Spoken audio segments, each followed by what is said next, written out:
Welcome and thank you for checking out my review of The Old Guard, now streaming on Netflix, directed by Gina Prince-Bythewood and written by Greg Rucka, who also wrote the graphic novel that the film is based on, and it stars Charlize Theron, KiKi, Layne, Matthias, Schoenaerts, among others. And I really liked it.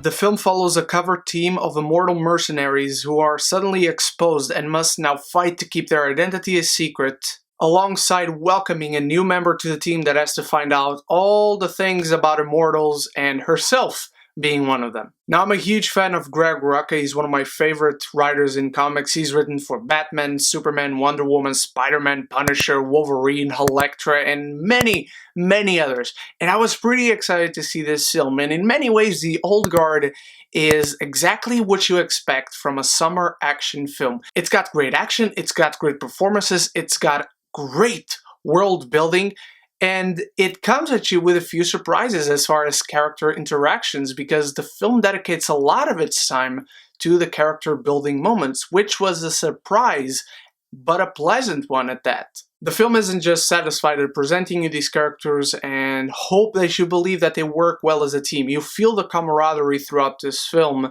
with all of the members of the team. But as KiKi Layne comes into the team, you start getting a new dynamic, and that keeps things fresh with how she relates to every member of the team. And Charlize Theron is awesome. She's a badass. She can handle the dramatic scenes and takes control of them.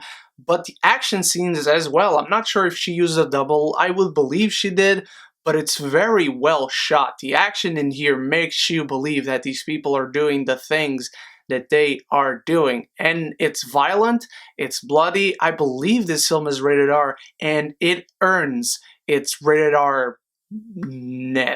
Something that I also really loved was the world building and the lore that it creates around these immortal beings and how old they are and what events throughout the world they've been involved in.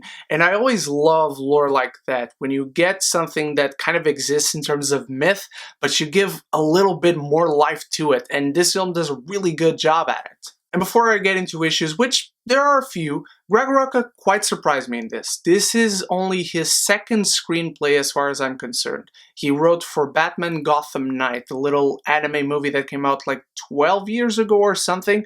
He does quite a good job at it. You can tell he understands storytelling when it comes to a film, which is very different from telling a story in a comic book or a novel, which he wrote several novels as well.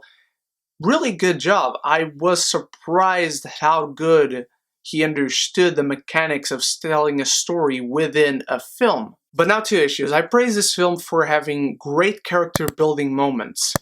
But in return, it also moves at a snail's pace. There's a chunk of this film where nothing much happens. You have the introduction of the characters, you have the introduction of the plot and the conflict, but then it really moves slowly, even though it's established and it's understandable that these characters are running against the clock. They have to get to this certain place fast because of certain things that I don't want to spoil.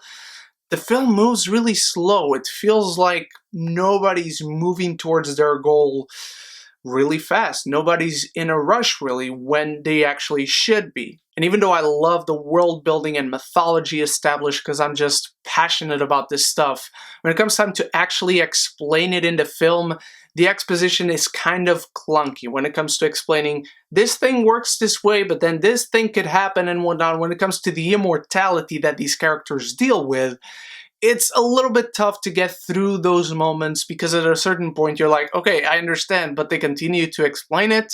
And the immortality itself also takes a little bit of the tension away from the film sometimes, until you understand certain things, until certain aspects of the rules of immortality are revealed. It gets a little bit tenseless throughout this film. You don't really fear for these characters. I do have to say though, it's much more well established than in the Highlander movies. That is for sure. My biggest issue with The Old Guard, however, is come the end of it, I couldn't help but feel that all this movie did was lay groundwork in hopes that they get a sequel and they can do much more with that. Again, doesn't take away from how entertaining it is, and what works in it really works. But it just left kind of a bitter aftertaste in me, even though it tasted sweet as it went along. Come the end of it, it's just, the aftertaste wasn't as satisfying. The cast and the character dynamics are able to keep this film engaging throughout, though. It's their relationships that really matter, and the drama that is handled really well. It is quite slow most of the time. Don't expect it to have a lot of action, but when it does have action, it pays off beautifully. The Old Guard is a nice, entertaining summer movie, and it's exactly the fix that we kind of need right now at this point. I'm giving The Old Guard a B-.